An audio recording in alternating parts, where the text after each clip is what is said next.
Katherine Herold was your typical teenager. The 15-year-old spent most of her time hanging out with friends and staying out late. She grew up in Tonawanda, New York, a smaller town just north of Buffalo. It was a summer night in June of 1985.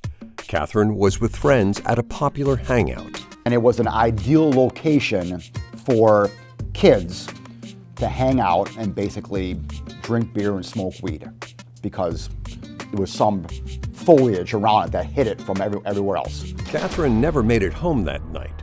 The next morning, her body was found close to that hangout spot.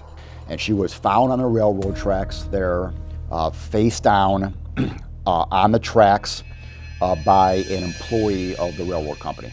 The autopsy report revealed Katherine was strangled to death. Tonawanda police have spent the last 35 years trying to track down the killer. There's been DNA testing done in this case. There have been lie detector tests done in this case. There was an FBI profile done in this case.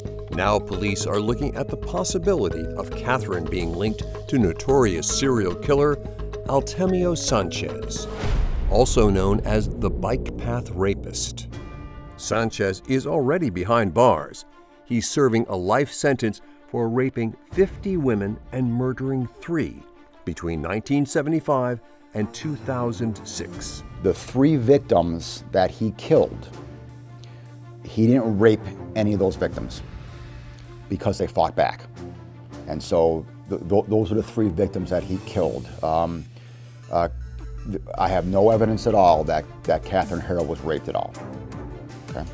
So the MO of her death kind of fits the MO to a certain extent of the 3 individuals that he killed. Investigators say there are other similarities between Katherine's death and Sanchez's victims. He's been talked to, but obviously we are not beyond identifying not only him but others as persons of interest. There are mounds of evidence and information. Police just need a break. This is a case that screams for justice. We are joined by anchor and reporter Michael Wooten from WGRZ in Buffalo, New York. Thank you, Michael, for joining us. So here's the thing. It's been 35 years, and most cold cases get left in the dark over time. So in your opinion, especially being so involved, what makes this one different?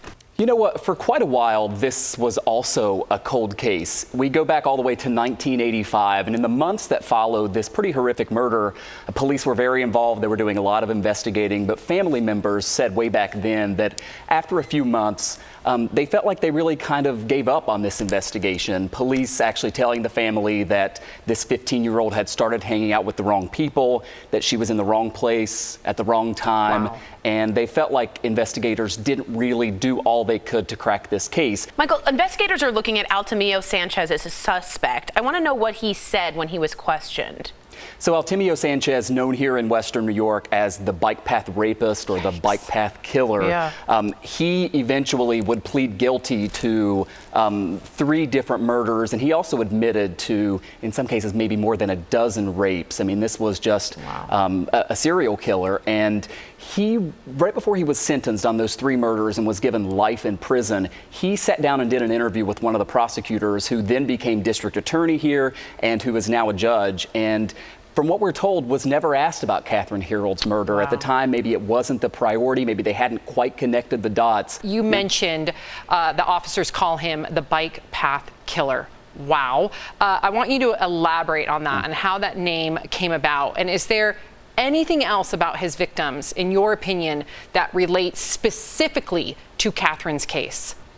Yeah, I think that phrase really kind of speaks to the terror that he calls throughout Western New York. A number of his victims were raped or murdered along bike paths here in Western New York. Not all of them. Katherine Herold was not killed near a bike path, but there were other similarities. And it turns out that where she was murdered was in very close proximity to where Artemio Sanchez worked the overnight shift at a plant. There were also very distinct connections between how she was murdered, how she was strangled and stabbed, and some of the other cases. And so the investigators will tell you to this day that they believe he is certainly a suspect in her killing. The problem is they don't have that silver bullet, right? They don't have that DNA evidence to cross-check. They don't have his confession, which they would love to get.